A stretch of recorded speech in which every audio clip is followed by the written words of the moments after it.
Did you know a turkey puppet once ran for the presidency of Ireland? Did you know that meat once reigned from the skies of Kentucky?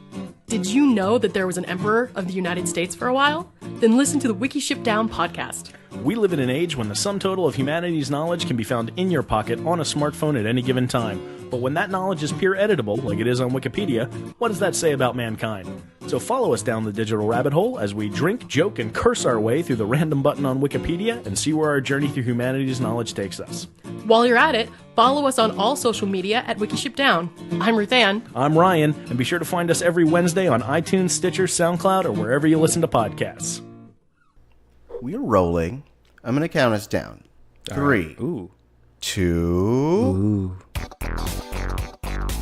You're listening to Missing Out with Lex Michael and Tari J. Let's start the show. Hey guys, welcome back to Missing Out. I'm Tari J. I'm Lex Michael. And today we're joined by a special guest, Matt Smith. I'm Matt Smith. Hi, Matt Smith. How are you? I'm good. Awesome. Matt Smith, awesome. tell all of the nice people who you are. I'm not Doctor Who. Do you get that a lot? Do you get like when you meet people? That's happened. Like you more watch their than, face fall. Like you're not him. You're not Doctor Who. I mean, but do you use it to get into places? You're like, oh man, I don't want to wait in line at this restaurant. Guys, I'm Matt Smith. And they're like, you look different than on TV. And you're like, Fez is a cool. And they're like, okay, all right, you won me. That's what he says. So you're in. Yeah, right. As long as you can say his phrase, like it's a phrase that pays, bro. I don't know anything about Doctor Who or Matt Smith. So you're not. I know. I actually did watch through Matt Smith. I think like the first Peter Capaldi season was the last season I actually kept up with. Yeah. Don't remember why. Okay. Just went somewhere else. Yeah. So not the 12. Matt Smith was 12. Doctor 12. 11th. Okay, that sounds Yes. sure. So not the 11th Dr. Matt Smith. Matt Smith, who are you? What do you do? I'm Matt Smith. I am a cinematographer and just like a kind of a video tech nerd dude. I work at Super Deluxe right now. That's how I met you, Lex. That's how I ended up here. That is. Keep pulling a lot of people from Super Deluxe. Eventually, it's just going to be the Super Deluxe Live Department podcast. Yeah, what you missed out on with Super Deluxe. Just recaps, just like audio recaps every week. I'm actually a little surprised that they haven't broken into podcasting yet. Shh, don't start anything there. Anyway, bad blood. I'm just saying like we don't need more things to do at work. That's totally fair. We'll do it for them. If Super Deluxe wants We're a cheap. weird, We're real cheap. Totally. If they want a weird podcast section, we got it. We could bring them a podcast like this one, in which we talk about different media, whether it be movies, television, spoken word, music, also books. Who knows? We talk about different experiences as well. That was incredibly slick. Thank that was you. Really good. Books? We share them with you guys and each other, and we talk about how these things have built us as people, and we hope that they build you as well. One could call us the retrospective. That's introspective. It's cute because it rhymes. Yeah. Hell yeah. Matt, you have brought in the concept of, you wanted to talk about contemporary black media. Yeah. And so I think before we even get on that topic, you've brought in a list of different things that you really want to kind of hit at some point, including like Dear White People, the series, Random Acts of Flyness, Blackish. We might talk about a little bit of Get Out, stuff like that. But before we do that, can you tell us kind of what you mean by contemporary black media? No. Anything that is about black experience, Okay. falls within the context of black media. But because blackness is not a monolith,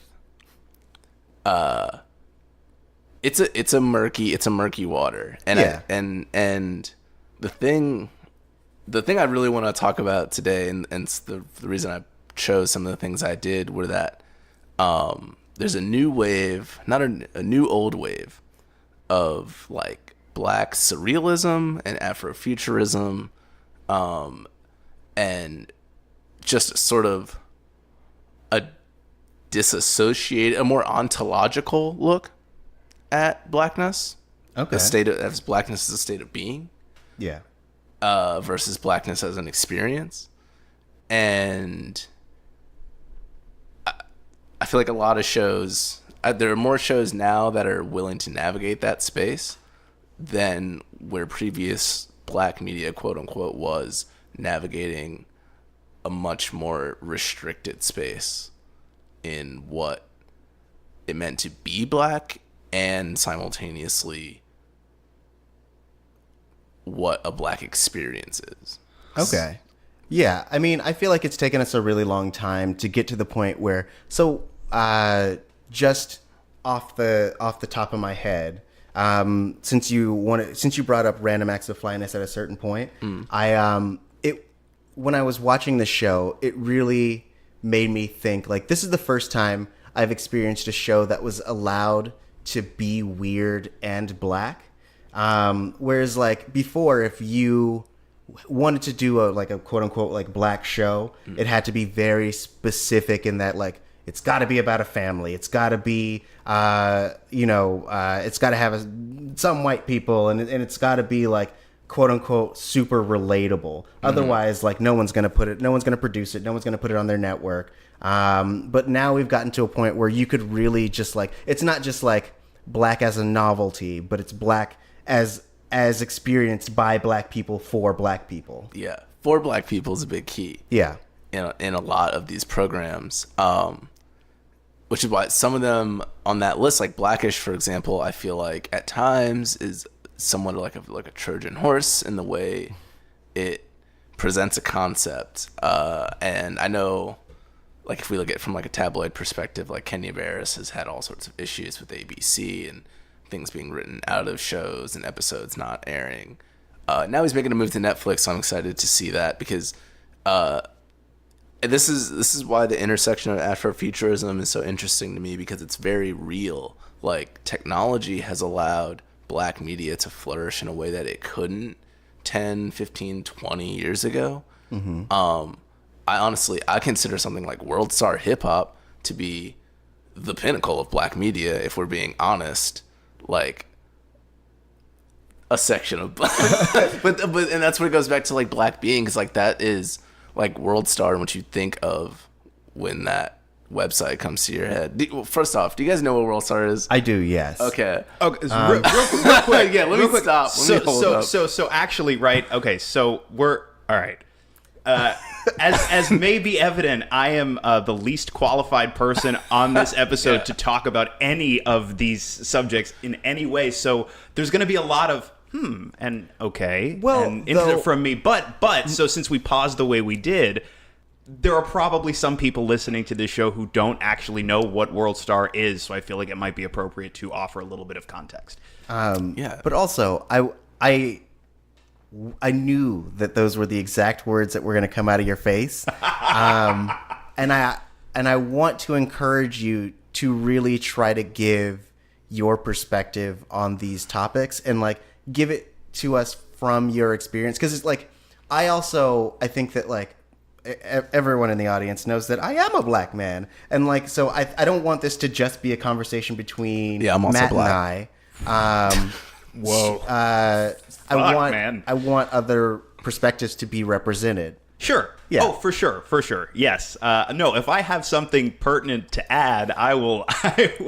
No, but what I'm saying is, like, I want you to feel, like, comfortable enough to, like, be ignorant in this space. Like, I want you to feel free to be like, I don't necessarily understand this thing, and we can kind of try to give context if possible, or just, like, give whatever our perspectives on that thing is. Okay, I appreciate you establishing parameters relatively early, because that is a little bit helpful, because I'm honestly ready to just kind of sit and absorb and listen. But if I can sort of be the voice for people who might be listening, going like, what? Yeah. Then all right, yes, good. See, this is helpful. You created a little safe lane for me to operate in.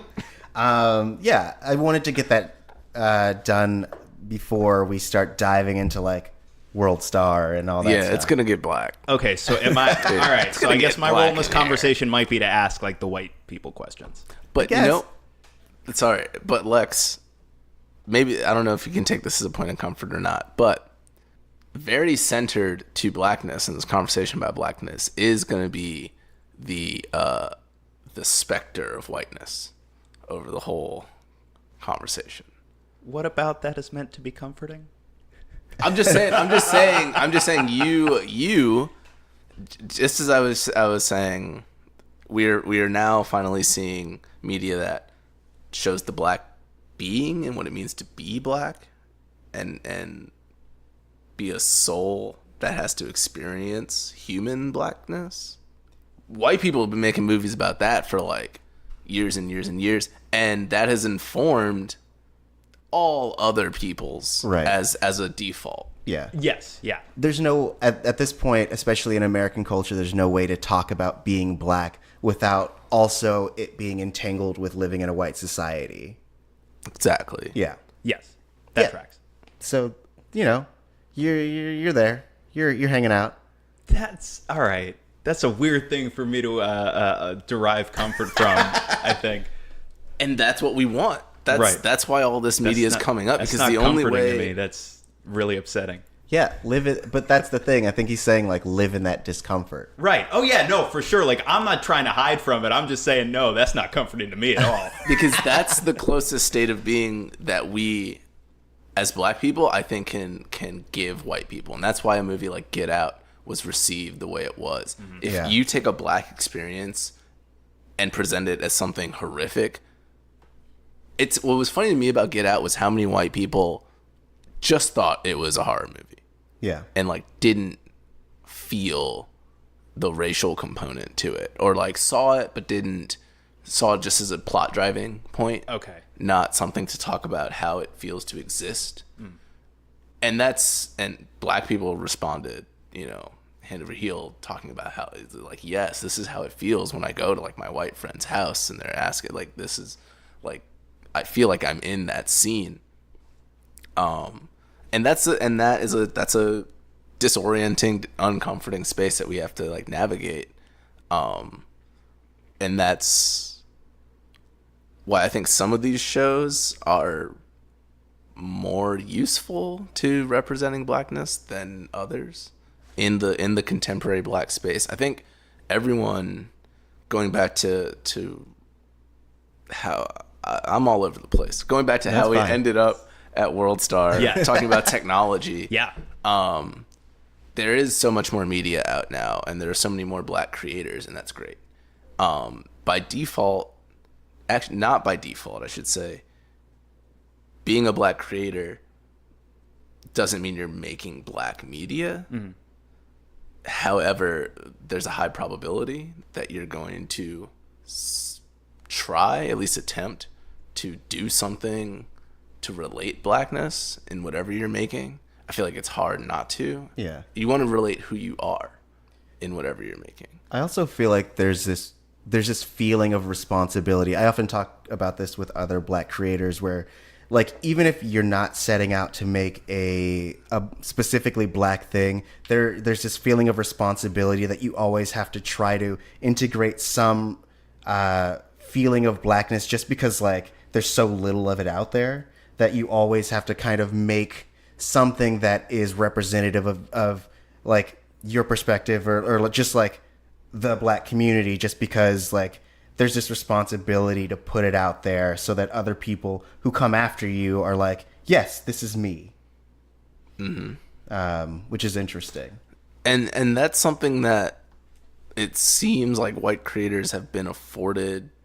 It seems like, I don't know, like they skip a step somehow in like needing to, what's the word I'm looking for? Validate an experience or an emotion or like a feeling, you know? Well, like the validation is just sort of presupposed. It's just presupposed. Like Girls is so much worse than Living Single.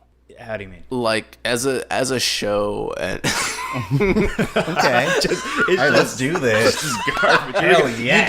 You did say right. You're just like, I want to come on the show and talk shit. I was like, all right. like on all cylinders, I'm firing.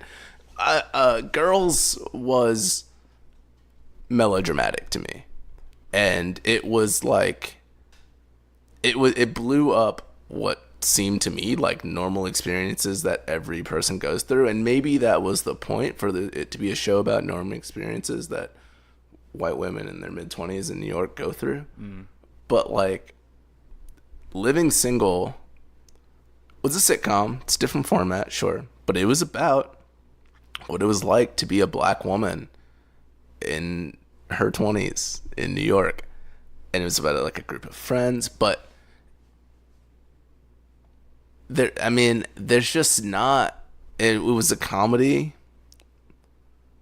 which I think is also something that a lot of black shows have to feel restricted to in a lot of ways. Yeah. It's that everything that happens is taken as a joke a lot, because there are episodes in there about like miscarriages and like wanting to adopt because she's not sure if she can Conceive. Yeah, my words. No, I mean there's a lot of traumatic experiences, storylines, plot lines in that show, I think masterfully bound with comedy. I think if anything that's what makes it a better show, is that you're able to still make me laugh and be like, this is funny, while presenting something traumatic to me. Yeah. Whereas like Girls, it's like things that aren't even quote unquote that bad or seemingly fairly normal, like in a dating space or something, get this insane amount of attention that makes it like I can't relate to feeling that way about an experience that small. Interesting. Yeah, I definitely get that. Like if for anyone who hasn't seen Living Single, it is a show with. I'm just over here nodding quietly, like I know of it. Yeah, it's a show premiered in the '90s. Had Queen Latifah. I forget Regina's name. She was a famous actress as well. It was, it was essentially 4 women living in the same apartment complex, and existing within their relationships. There was an episode specifically I remember that always sticks with me, where it was about Kyle, who was one of their neighbors.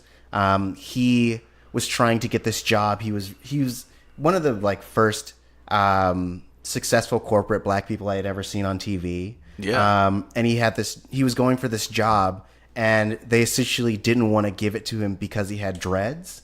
And there was this moment where he had to decide between like cutting his hair or getting this job, and he had to stand up for himself that like his hair was represented who he was and where he comes from. And to ask him to cut it was essentially trying to tell him to like conform to their societal needs and something to make them more comfortable as white people in this company. And that always really stuck with me. And it's like you were talking about how they take something as serious as racial discrimination and bring jokes into it, whereas like something as small as like just 2 people not being able to talk to each other, like in a white show they have the liberty to ratchet that up. Yeah. But in order to make something as heavy as racial discrimination palatable, we have to integrate jokes into it, which is like that dichotomy is something that we're starting to bridge the gap between,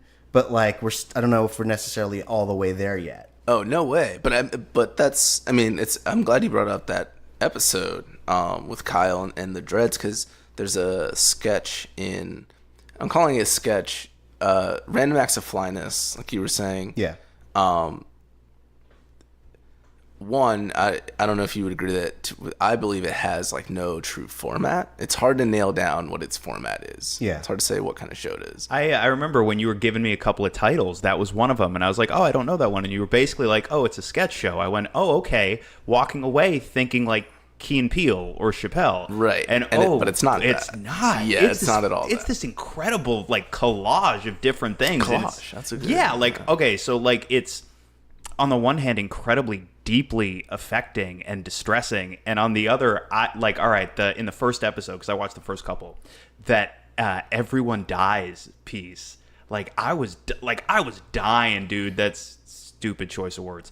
I was no, when the door opens and this little girl is being pulled into the void by all of these hands, you take a step back and it's existentially horrifying. But in the moment too, it's just this is fucked up, and I'm doubled over. Yeah, and it's like Wonder Chosen. It feels like Wonder Chosen. That's exactly what it reminded me of. It's funny that these little kids are in this awkward place. Yes.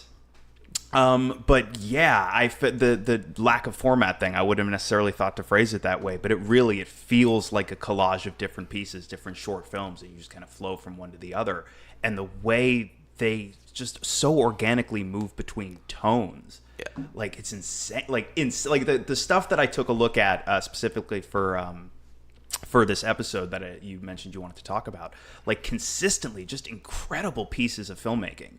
And you talk about, and this is something I wanted to ask about. You referred earlier to black surrealism, and there's a certain tone that I think Random Acts of Flyness certainly has. You mentioned Atlanta. I think Atlanta has a lot. It tracks. Donald Glover said in an interview before it premiered, he was looking to make Twin Peaks with rappers. Yeah. Just in terms of being able to very quietly unsettle the audience, right? You can be laughing, but there's this creeping sense of existential dread that's sort of just under everything, even these very kind of passive, calm moments. So I watch certain things, right? And it's as a white person watching these black shows, these shows that, as you guys are describing, are really far more representative of an actual black experience. As a white viewer, I can tell, of course, I can appreciate the masterful craft on display in terms of technique, but also it's I know what I'm seeing and what I'm feeling is very different than what one experiences watching very white centric stuff that we've as a culture been bombarded with for 100+ years. It's I know what I'm experiencing is different, and I guess on some level it's you go, oh well, is this kind of feel, this tone, is this more indicative of what the quote unquote black experience is? And then in the next moment I go, well, you're not qualified to answer that question, dude. You can't possibly know that. You can just gesture kind of wildly in that direction. But in terms of, I guess, right, for lack of a better word, and there's a very clunky way to phrase it, that you'd say that surrealism, right, is that reflective in your perception of what, the again, I feel so weird, phrasing it this way, but, the quote-unquote black experience, right? Does that... I mean, well, it's funny you were saying... The question even makes sense. Yeah, it makes sense. It makes sense. I think I understand what you're saying and, where you're having trouble with, and...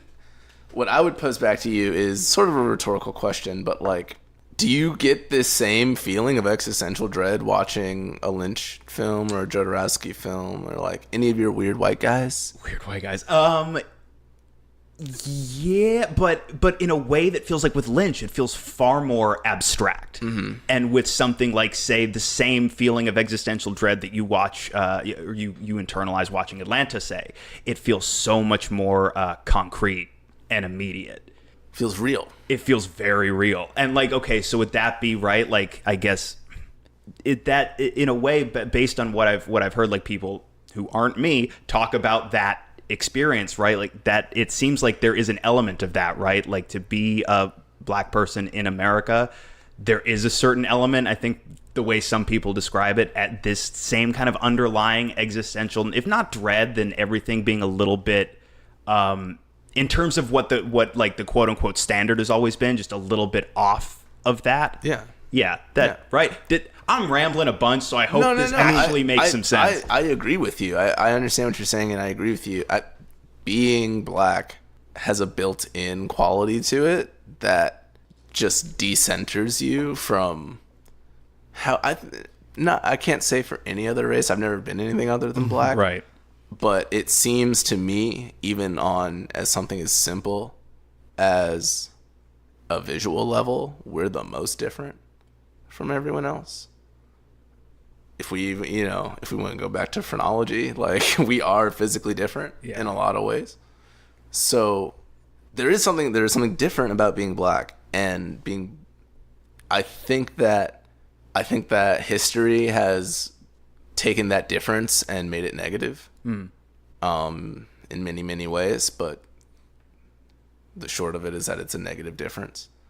And I think these shows are more so than media of the past. So going back to why I brought up Random Acts of Flyness, and I think this will all connect. We're talking about the hair episode with Kyle in Living Single. There's a sketch in Random Acts of Flyness where a woman is told she has bad hair. She's got her hair's all frizzed up, all curled up. And she's going to a beauty salon to get it done. But she tells a woman, she's like, I just want like a blow dry. I don't want. The lady picks up like a huge vat of chemicals to put in her hair and straighten it out. She's like, no, thank you.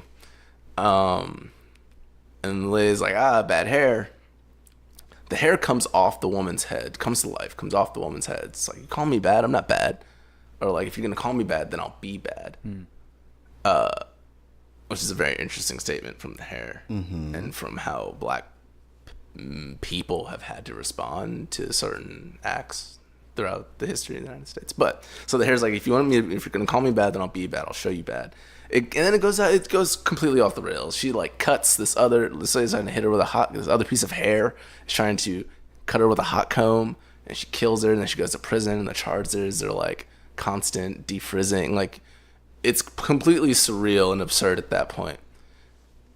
But the plot line follows through, and it hits on all these points. She meets a woman in prison who is like, I want to free you, sister, from, the classic like rebirth in the prison system, which is a trope in like real life and in media for black men, that they'll like go to prison and come out different.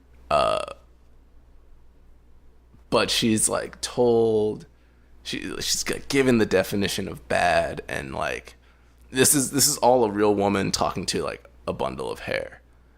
And it goes away. It like the sketch ends, and then it just goes away until like many, many scenes down the line when the woman is bald and suddenly her hair like comes back, and it's now like it's like a locked, well-kempt style that like places herself upon her head, and and it was just a very absurd, but it was such a poignant way to speak to so many facets of black existence with such a simple metaphor. And I think when you think of all these insane abstract imagery and like Lynch films, like there are people who still don't know what the fuck Twin Peaks was about. Right. Like no one knows what Twin Peaks is weird and it's fun, but it's like it doesn't seem to really say that much, whereas one part of this one episode of this whole show touched on multiple topics of an experience and an existence that like hundreds of thousands of women are like going through constantly, right, and many other things in like 3 minutes. And it's not to say that that's better filmmaking, but it's like that seems to be the only channel that can make a dent in how things are being received. But there's still this air of like comedy and like that's what, like when I say like surrealism to me generally also includes like some sort of comedic bend. I feel like surrealism, people immediately say, oh, this could be saying something, but also it's kind of a joke. Right. Yeah. In surrealism, there's always a bit of absurdity. We were talking about this last week, I think, where we were talking about the only way to get to the other side of an existential crisis is to realize that existence is absurd. And so once you get to the point of absurdity, then it kind of bends into surrealism, which is the only way that you can truly process it. I do kind of going to what you were saying about how Random Acts of Flyness, there's always an underlying subtext to every like surreal thing. So like you Lex were talking about how the death sketch had you dying, like it was just funny. Don't remind me of that awful word choice. It's terrible. The death sketch made you laugh a lot. But again, it's like it's not that it should or shouldn't make me laugh. It's just it makes me laugh, and then you take a step back, and it is existentially horrifying. Right. Well, yeah. I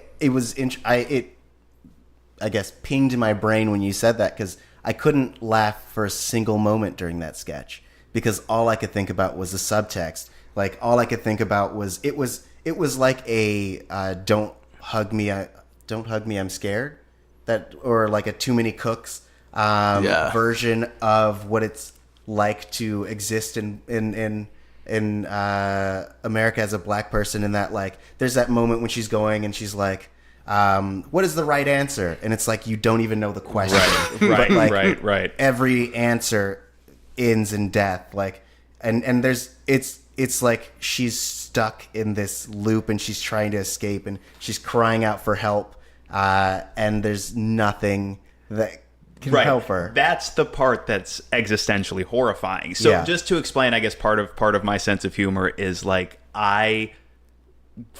maybe it's almost like not an uncomfortable response, but like when somebody's taking a premise as far as they can fucking take it, like they're committing to it as hard as possible, and I find myself going, "Oh, holy shit!"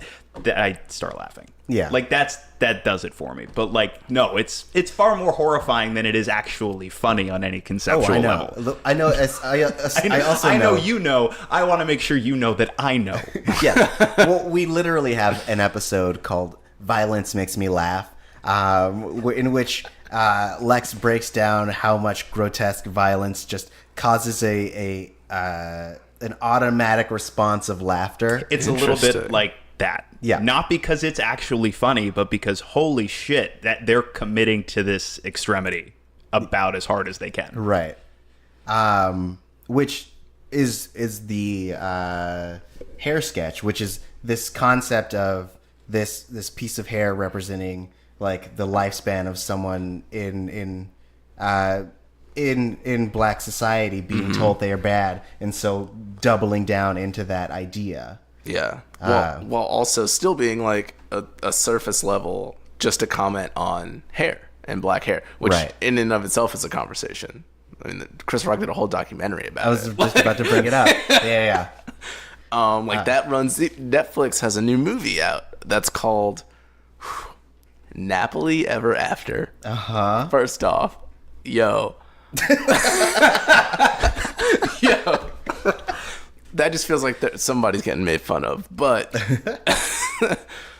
that's what that movie is also about. It's about a woman who cuts off her hair after trying to be perfect her whole life, and she has to regrow her hair back, and her whole family, apparently, according to the trailer, is disowning her because of it. Because she cut off her hair? How that happens all the time. Okay. Yeah.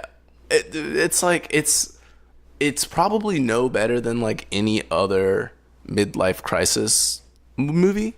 You know what I mean? It's probably no better or no worse, but it's wrapped up in this cocoon of like black experience, but it's so textbook and surface that I don't know. That's the kind of film that I feel like, as far as it being a piece of contemporary black media, it's not pushing anything, as opposed to something like Random Acts of Flyness or Get Out or Atlanta. Right. So earlier you mentioned Blackish, and so I feel like before I talk about Blackish, I feel like I have to talk about like all its predecessors, because I feel like Blackish is what I would call like the last 4-quadrant black sitcom, in that like I don't think that we need that type of comedy anymore, but it's made specifically to be as accommodating to white people as possible, but also while still being a black show. Right. And so before, black shows were very much quote unquote like black shows. Like you have a certain number of black people in it, it automatically becomes a black show, and it needs its own network because no one's going to buy it. And so then So like leading up to it, we had things like in the 70s, it was Sanford and Son, and like Good Times and the Jeffersons and things of that sort. Very specifically black shows. But it had crossover value and like crossover audience. Yes. To an extent. Right. Which Blackish does too. Yes. Yeah. And then we get we like, I feel like we had a decline in the 70s, but I don't remember. Or not in the 70s, in the 80s. In the 80s. But then we had a resurgence with like the well-known things like Fresh Prince and Family Matters. Cosby Show's the Cosby 80s. Show as well. Oh, yes. Yeah. That was the entirety. They just needed was one. just- they were like, we met our quota. Because from Cosby Show we had A Different World, which was a spinoff of that. And then like I feel like we got to Blackish, and it was like it still had those sensibilities, but I think we as a society are kind of past that to where like now we can just make shows that star black people that are just about the black experience, that like you don't have to appeal to all 4 quadrants or whatever. So we get things like Dear White People, where like there are people of mixed race and there are black people and there are white people and there are interracial relationships, but like that's not what it's about, you know? yeah. And so like you kind of hinted at this idea that like Blackish is a Trojan horse and that it's like, yeah, this is a black show, but like I don't feel like it is. No. What really did it for me, I had that thought after watching their HBCU episode of one of these most recent seasons. Okay. But it was when the daughter is preparing to go to college. Yeah. By the way, guys, I'm horrible with like character names and stuff. I'm Doesn't very much matter. a visual person. But yeah, it was when their daughter was going to college. And she goes to Howard, and it's funny because like reality follows fiction so many times, but like a year later there was a crazy scandal and huge riots going on the Howard campus because like their administrators were screwing up all sorts of financial aid stuff. But in the show, when she goes, there's a protest happening not against the administration for being fiscally irresponsible, but just against like cops or some other, you know, typical black protest cause in a show. And I forget exactly what happens, but it does kind of like the shit gets a little wacky. But what that trickles down to by the end of the episode is a basic conclusion of like she should go to Stanford because things are way too volatile at Howard. Okay. Right? Yeah. And my whole thing was like, who wrote this? Like, who wrote this and who they write it for? And like, why are you pushing? Like, first off, context. First off, at the time, Howard was fine. I was like, yo, Howard's fine. Like, there's nothing wrong with that school, and there are many reasons for a black person not to want to go to an HBCU, but there are also very many reasons that one might. And the reason that you chose for someone, you chose to dismiss them entirely in the context of your show, because it starts with it being like, because Dre went to Howard and he's like, I'm going to show my daughter the prestige and like how proud she should be to involve herself with the HBCU. And by the end of it, he's like, you know what? Right. You're right, Tracy Ellis Ross. We should send our daughter to like an expensive private school that's predominantly white because she will be better off. She, as a black woman, will be better off by going to this school.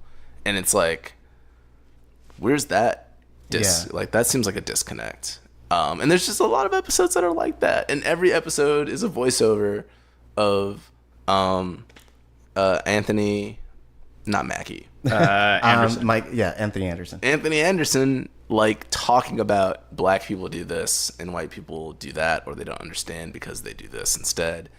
And it's like, you don't have to tell black people that. We already know those things. Right. Right. So clearly the show wasn't all the way for us. I feel like you can even see. I was thinking about it while we're talking about how Tari, you described it as like the last kind of like 4-quadrant, right? The last 4-quadrant, quote unquote, black show. Yeah. You can see it in the marketing, and I wouldn't have necessarily thought about it if we weren't having this conversation. But every piece of marketing for Blackish that I've ever seen, everybody's just standing there, big smiles, it's so like tame. big whips, right? It looks like this image is designed to, if you will, make them seem less potentially threatening to a white audience. Yeah. Whereas a show like Atlanta, they don't market it that way because they don't need to 4-quadrant it. That's not what the show is about. That's not necessarily who the show is automatically for, and it's reflected in the way it's sold. And it's not something I would have necessarily thought about. Now I'm not going to be able to not think about it. Good. You should. Well, it's something Always. I was aware of. It wasn't like me going like, my eyes are open now and they never have been before. Today, for the first time, I see how it's reflected in the way things are sold to people. No, but just that show specifically. Yeah. I'm talking about the marketing for Blackish specifically as compared to the marketing for other shows that are clearly more designed for a black audience. Yeah. I mean, yeah, I saw the pilot like right before it was picked up, and I knew it was going to be one of those like black people do this, white people do that, and so I couldn't get into it. Like I couldn't support it just because of the principle, but like the first episode is very much like, oh, you got to be a black man in America, and you got to do this because you're black, and I personally hate those kind of things because like it's as you said earlier, like black people are not a monolith, and so like it's just being black is hard enough in that like there are all these rules and you always have these feelings that you're not like black enough or you're not supporting the community, or at least I do. I'm not speaking for everyone because some people are like, yeah, I'm black, that's me, that's what's up, yo. But like I am non-threatening enough, I'm making air quotes, that like I pass relatively in like white spaces fairly like unprovoked or whatever. And so like these shows that try to really hammer down this idea of like black people are different and they do different things and they have to act this way, otherwise they're not black, really like fuck it up for the rest of us. Like it's hard enough to just exist as a black man. It's another thing to like feel like you have to exist as in a certain way in order to just like exist in your own community. Yeah. Blackish is a really interesting show because that talking about that attitude just reminded me of another episode where they go to the barbershop, and the whole episode is about like the black experience at the barbershop. Yeah. Which is historically and culturally, black barbershops have done a lot and are always involved in the community, and like what's funny is I was gonna so speak your truth, man. Yeah, you know, like I don't go to the barber that often, and when I do, like I cut my hair myself sometimes. That's the thing, is I don't take care of my hair the way black men are traditionally thought to. Okay. Or can be thought to. And that's a big part of like the root of that episode was like, yo, you come to the barbershop every 2 weeks because you got to stay fresh. Like that was almost a built-in like assumed concept, and that's the reason he's taking his son to the barbershop. Is like the kid doesn't have a shape up. I mean, like he looks all kinds of fucked up. However, what's interesting to me though is despite that currently I should say, I might cut my hair myself. I have a very small, predominantly Hispanic barber shop that I go to that's in my neighborhood. First off, it's convenient, it's cheap, and they do a fine job because I'm not that concerned. But I know the feeling of being in a black barber shop, and I appreciate that. And some of those at the same time, I don't feel the need to go to those spaces. I can never discount them, and I wouldn't even say, especially in my formative years, and that's why I'd paused earlier, it's like I definitely spent many, many days in the barber shop chopping it up with people. Like, I remember being taken with my parents and like sitting and getting all this advice from all these people.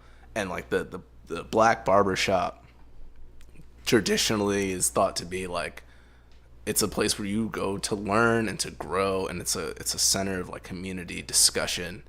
And it's interesting because that is really how I remember it in a lot of ways. And even though like I watched that episode seeing like all the negative things, because it brought up to me because they showed like the player barber who like is like teaching the teenage kid like how to spit game, and a girl that he likes at school, and it's working fantastically. But that I also am reminded in real life of like, yeah, but those dudes are just mad misogynists though. Yeah. Like those dudes were actually just gross, you know. And like that's why now as an adult I don't feel the need to go there, but I would never discredit that experience at the same time. But I feel like that show was so restricted in how it presented that. It was very much like you go to the barber because you got to keep your hairline tight, and you go to learn how, because there were no negative consequences. That was all positive for him, like learning how to talk to the girl. Like the negative things that were happening was there was an old barber who was screwing up the dad's hairline. Like that was the negative thing about this barbershop. And it's like, all right, I don't contrast that with the barbershop episode of Atlanta where they don't even there's no haircut for the main character of the show in the whole episode. Right. But it takes you again on an adventure through the community, and it just follows this one barber, but it shows how he relates to everyone in the neighborhood, and how just his schedule can make or break other people's within that neighborhood. And it was such a more nuanced and like palatable take on like what like a relationship to a barber, you know. In a barber shop.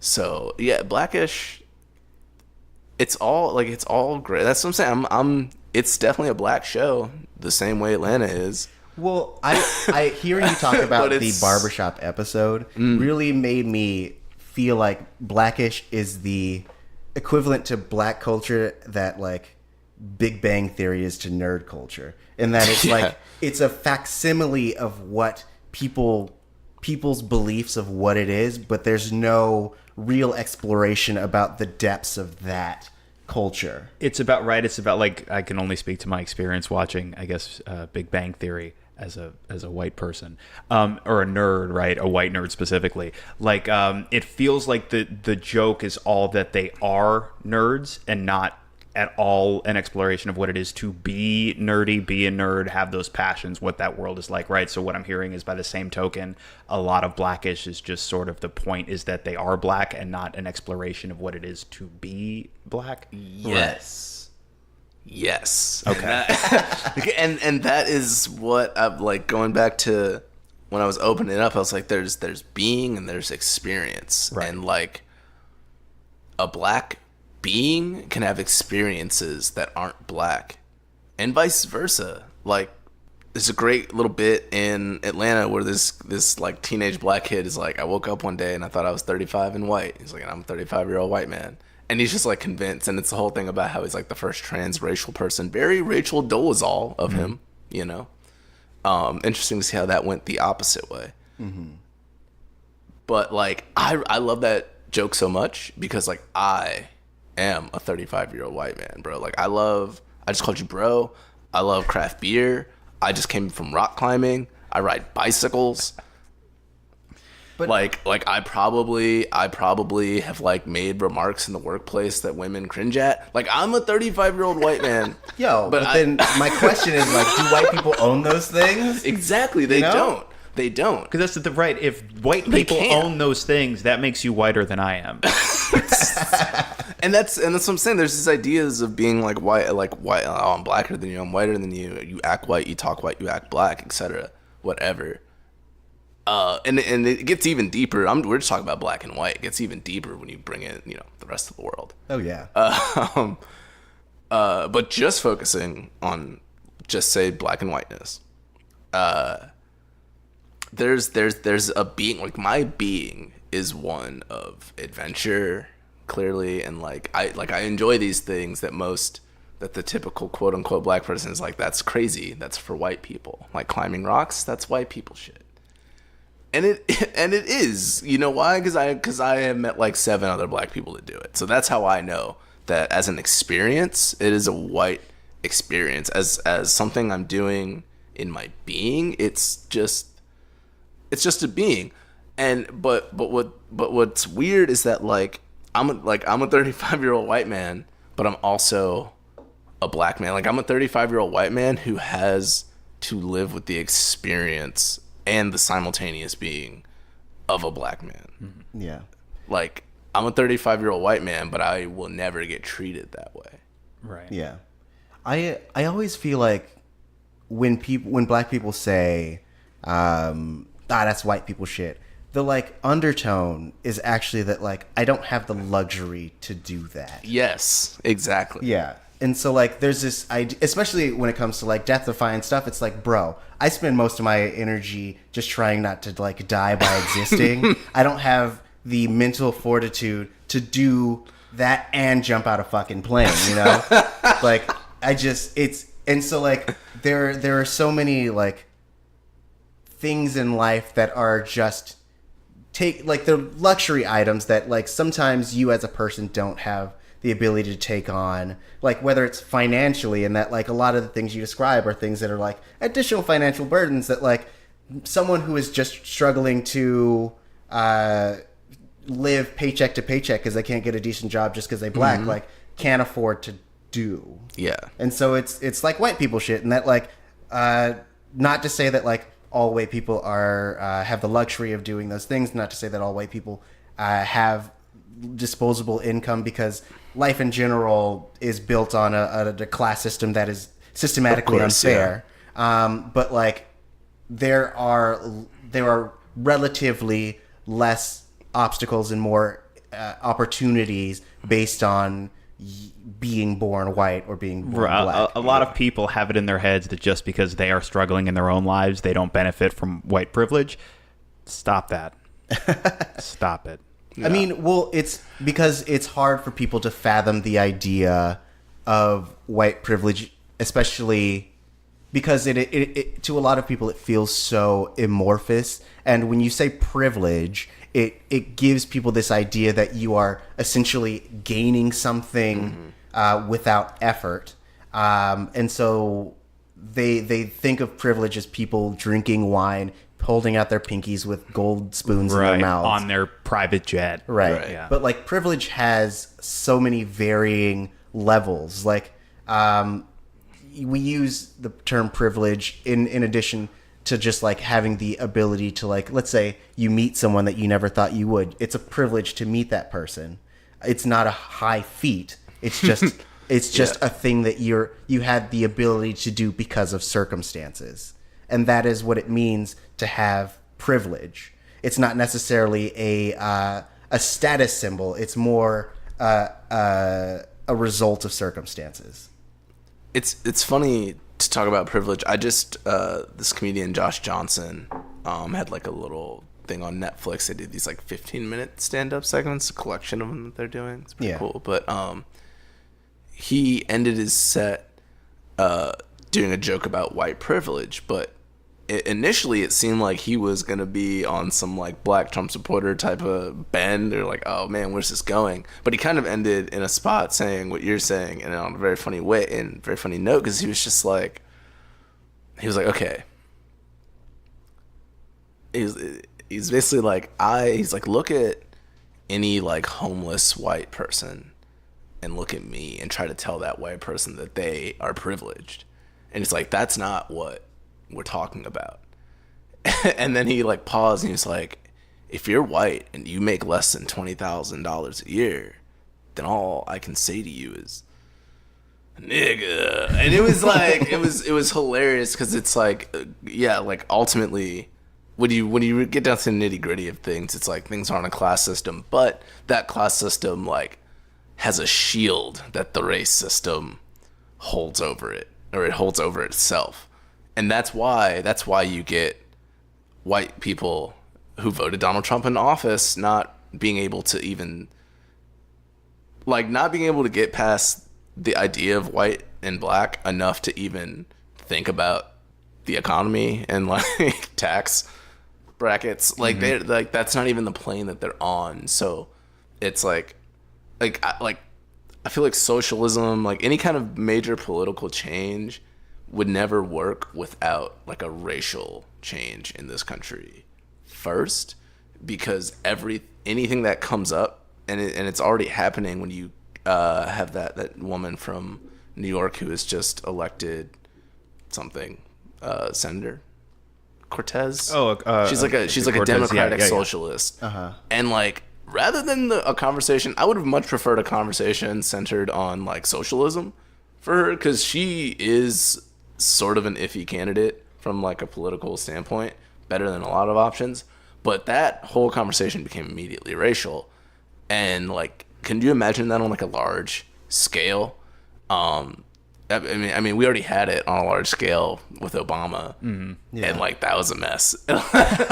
and like, you have to start to want, like, was Obama a good thing for black people? Like, it's funny. It's like, did that happen too early, or did that happen at a time where it just came out to make it perfect for something like Donald Trump to arise? Well, it's like a double-edged sword in that, like, I think he came at the exact right time. I think that the reaction to him, people weren't ready for. Like, everyone who voted for Trump already existed and had their perspectives. They were just essentially radicalized by that shift in, I guess, the racial dynamic structure. Yeah. But like, I think that like it only served to like push things forward quicker. Like, if we had another string of just like old white dude candidates, like, who knows when the next Obama would have come along. Yeah. Like, he was the most presidential and like charismatic candidate that we've had in years. Oh, definitely. So like, it could have been another like 5 decades until someone who even was like half as charismatic as he was came along, and then by that time it could have been too late. Because I mean, we always talk about on the show that like progress is a wheel. Like, as we're spinning forward, there's always a little bit that's like kind of spinning backwards. And so like, by the time the next candidate would have come, like, we could have been in a spot that like we weren't ready to get that person. Yeah. So like, who knows? I think ultimately, like, he was the best candidate, especially during the time that we were in our biggest struggle. Because like, you know, when he came into office, we were just in the midst of like a recession. Oh yeah. And he managed to like pull us out of it. And I don't think any of the other candidates that were up against him could have done that. I mean, just like, and I know that like talking about Obama, you can't separate the idea of him also doing like drone strikes and stuff like that. So like, who knows what that would have been with someone else. But like, so we're not separating his good and his bad, but I think he did a lot more good than he did bad. Whereas like, a lot of candidates tend to either just do the minimum or they ruin things. Yeah. Well, I wasn't even thinking about his political career, which I agree with you. Like, oh man, yeah, I can't imagine like John Kerry. That would have been the worst. Yeah. Right? That would have been the worst. But yeah, it's one of those minimum effort candidates.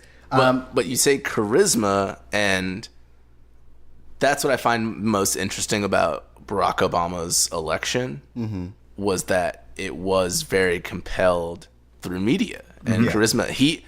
Since JFK, I feel like he was the next big like turn of like a political movement that happened because of a new media movement. Yeah, very much so, right? Because Kennedy, right, like when he was debating Nixon, everybody was like, oh, Kennedy totally won that debate, and it was largely predicated on Nixon being super sweaty and not super put together. It was the first televised debate. Just like, did not look as good on camera as Kennedy. I feel like the 2008 election was also probably the first like internet heavy one. Yeah. Where like internet campaigning and social media markets became a battleground for how your candidate was going to be received to the whole public. And the Obama campaign won that. Oh, for sure. Like Obama seemed to be the first candidate and certainly the first sitting president who seemed to understand that you can utilize social media to galvanize a young voter base. Like, and it felt like he seemed to understand the language of people that weren't 45 and older rich white dudes. Yeah. And beyond that, like, Obama, for all intents and purposes, was like the Carl Winslow of candidates. Like, no, like he had the perfect nuclear family. He had dogs. He he was everything that the media or like the people in America would have wanted in their like white candidate. He was Blackish. He was. I mean, and he knew how to navigate those. Over here, I'm like, yep, that's that marketing at work, man. He knew how to navigate those, like, that system. I mean, and also I think it also helped that he was half white as well. Yeah, like W. Kamau Bell, who he's on CNN now, but he was a San Francisco comedian. Back when I was in San Francisco, he had a bit about how like everyone's so upset that like Obama is black, but they have to remember that he's half white. So like all the white people should just get together and be like, another white president. The reign continues. But like that's the thing is like he was both the ideal nuclear Christian family with a little just enough white blood to where people could get behind him. No. You know? And just enough not white blood that the rest of our government made it their mission to destroy everything he represented. Oh, and yeah. that's how we get where we are just now. Enough white blood that like I had family members that took off work because he won. They were like, I cannot do things for white people on this day. Right. Yeah. And I was like, okay. Yeah, I get it. I buy it. Yeah, for sure. I don't know how we got there from black media, but I feel like it all ties in because again, it's like Barack Obama was Blackish, like, and that is kind of why he won because he was presentable. Because we've had like Angela Davis probably would have been a great president.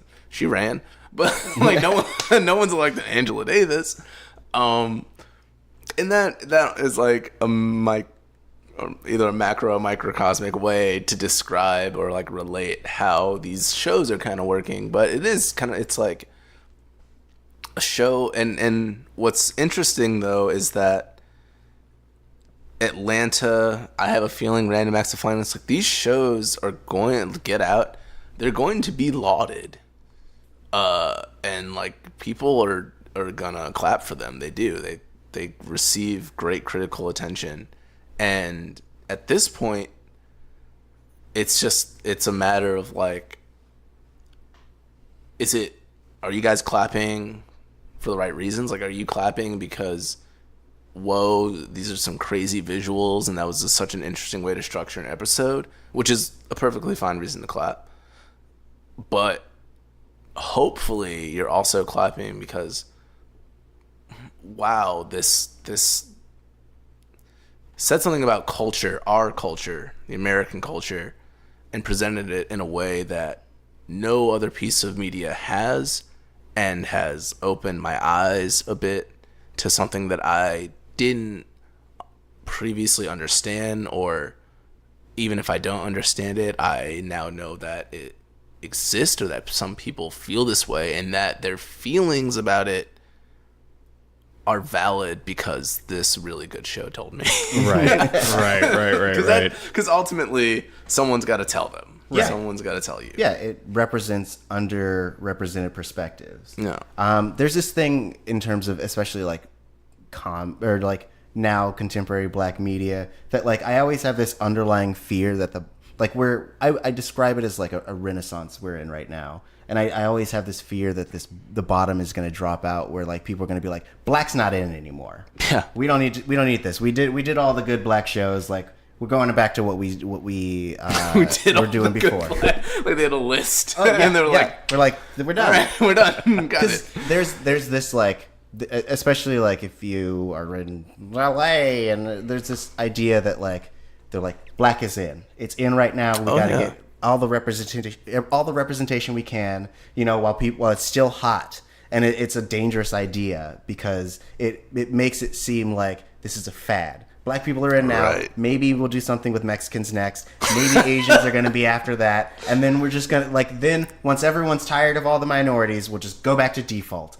which is a dangerous, dangerous thing to think. And so, I really, if you, this is when I get on my soapbox. Jump up there. Go. I would say, I encourage people to, really consume this media and really, try to, make shows that represent a different perspectives and that are made for people who aren't you.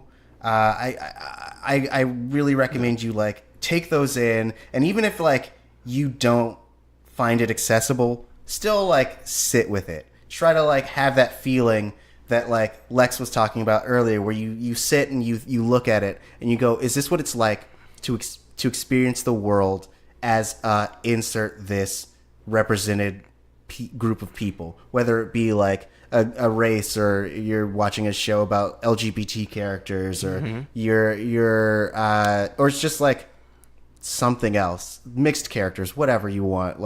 I really I want to encourage people to step outside of the general media that we consume by default, and really try to go out of your way and find that World Star video where someone made just, not necessarily the fight ones, but someone just made a video and they put it up there. If white people want to learn about black people, spend time on World Star, but try to reserve judgment. Try to no, seriously, because if you go on World Star and you hate black people, World Star is just going to show you how bad black people are. Real quick, That's because this really perfectly takes us all the way back to the beginning, where I asked on behalf of all the white people not in the know, can you explain to everybody who may not be aware, A, what is World Star, and why did you describe it as essentially being the pinnacles is how you described it, kind of what you're talking about? And I still stand by that. Okay, worldstarhiphop.com, WSHH. It's basically like a YouTube-esque idea. It's a video aggregate of user uploaded or paid submissions. However, it is almost entirely centered around blackness. And I say that because yes, a lot of the videos have black people in them, but they also post WorldStar religiously is posting trailers from big superhero movies or video games, things that black people are into. Sports clips will end up on WorldStar, major ones. So it is ineffably about a black culture. But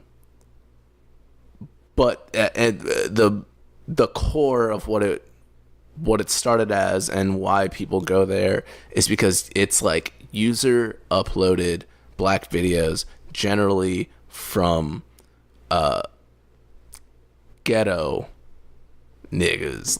It's I don't know. I was trying to think of a way to be more no, I mean, it's true, educated in saying that, but that's what it is. It's a bunch of ratchet shit, and it's great because I know I've seen all of that in person. I've seen those type of interactions. I've seen those type of people. They're in my family. They were around where I grew up.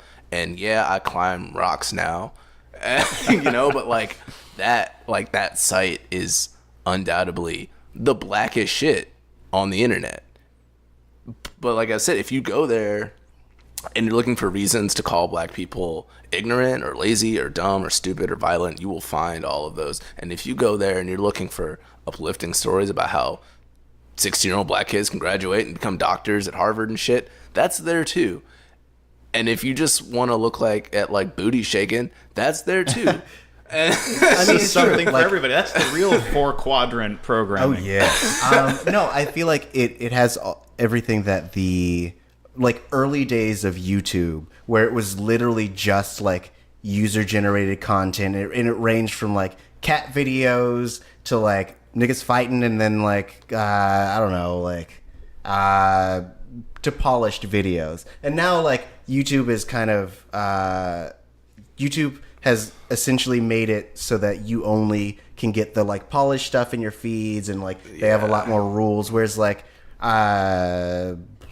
World Star is still kind of the Wild West in that like you get whatever you go there for. But it's so multifaceted in that like if you want people fighting, sure, but like you can also like really take in it. I think since we talked about barbershops, it is kind of like the barbershop feel where like in those barbershops you are able to just be black and not worry about if you're representing your whole race incorrectly. You just go there and you just intake every facet from the worst to the best and everything in the middle in this one place. Yeah. Yep. Well, There's this pause where like everyone was looking at me, and I'm like, I believe you. That's the conclusion of this whole thing. I think it's like Atlanta's great. Get Out was a wonderful film. We didn't even get to talk about Sorry to Bother You. There's a whole lot about that. A lot. Yeah. You should definitely see it. It's funny. It's funny. I know. It's on my list, guys. I'm trying. But all that aside, World Star Hip Hop is really what's going to bridge the racial gap in America. Yep, that's the answer to all our woes, man. All right, well, we are now out of time, guys. But I really want to thank you, Matt, for joining us. Yeah, thank you. This has been a really fun episode. And by fun, I mean it's been really intriguing and I hope interesting for everyone listening. I don't get to do like a bunch of cool black talk. So thank you for letting me do that. Yeah. Well, and thank you for just kind of, again, like my job in conversations like this is usually to listen, just to be quiet and listen, occasionally try and ask a question and not sound super ignorant while doing it. Yes. But seriously, like Tari, you were saying before about how you really hope, if only so it doesn't end up being a bubble that bursts, you really want people to go and consume this media so that they can essentially internalize other points of view, right? Yeah. Like we still live in an age where like people like nerds, right? Like who are watching all of these stories, these big like blockbuster stories that are all about sort of conquering hate and coming together to overcome adversity and our shared commonalities as opposed to letting our perceived differences drive us apart. You've got people that are ostensibly fans of those stories that impart those concepts. And some of those same people, like when the first Force Awakens trailer dropped, first face you see is John Boyega, and a lot of these same people lost their shit. It's insane to me how many white people, seem to utterly miss the point of the stories that they claim to love. I think it is so like I said, right? Like, I watch these shows and I go like, I will never know. It's not possible for me to know the experience of being black in this country. The closest I can come is listen, understand what I'm being told, believe what I'm being told, and empathize to the best of my ability. And like that's my job. That's my job as an audience member. On top of that, yes, the stuff that we've been talking about today is like these are excellent pieces of filmmaking on top of that. But empathy, like these, we always talk about like media being empathy machines, essentially. It's like, listen, learn about people that are different from you, learn about a world that's different from yours, break this illusion that's been drilled into your head that the way you are is the default. You're talking to white people. The way you are is the norm, is the default. Society's been structured in a way that kind of perpetuates that, but it should not be. So yes, I would agree. And hopefully, right, it isn't, if people internalize all of it, right, the next generation of people who are in decision-making positions to say what show goes and what show doesn't, hopefully more of them as time passes, as these generations of job holders turn over, hopefully we will have far more people that have taken the time to listen and learn about experiences different than their own and want to help kind of perpetuate the availability of stories about people who are different than you are, and sort of the openness, the space for people that are different than you are to tell those stories. Yeah. Nice. But What? It's like, all right. I just said some words, man. Yeah, and I said they were nice. Matt, where can people find you if they want to continue the conversation? Don't. That is why my name is Matt Smith, so I can't be found on any form of social media. I changed it. No, you can. My Instagram is wrong Matt Smith. Literally, it's wrong Matt Smith, all one word. If you want to DM me about that, but that'd be petty. Don't do that. Yeah, or just. I mean, if you want an actual open conversation, then I guess yes, DM me. But if it's petty, I'm gonna block you. Yeah, and they should accept that. Cool. Well, I mean, I hope they mostly follow you for your sweet, sweet rock climbing pictures.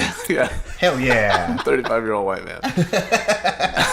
And they're like, oh my gosh, is that craft brew? Hell yeah. Hell yeah. And you're like, Hangar 24, baby.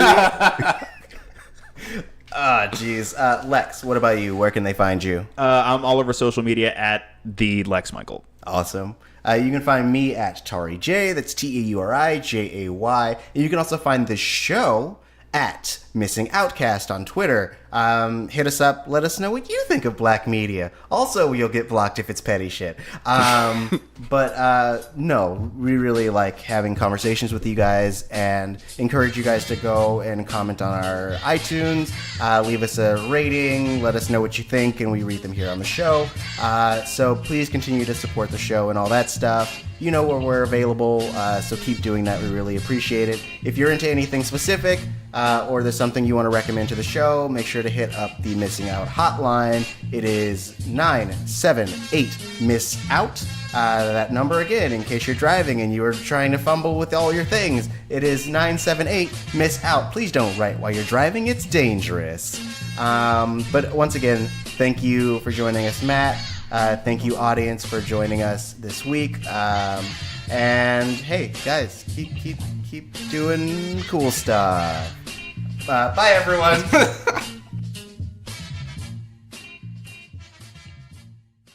You were missing out, and now you're not.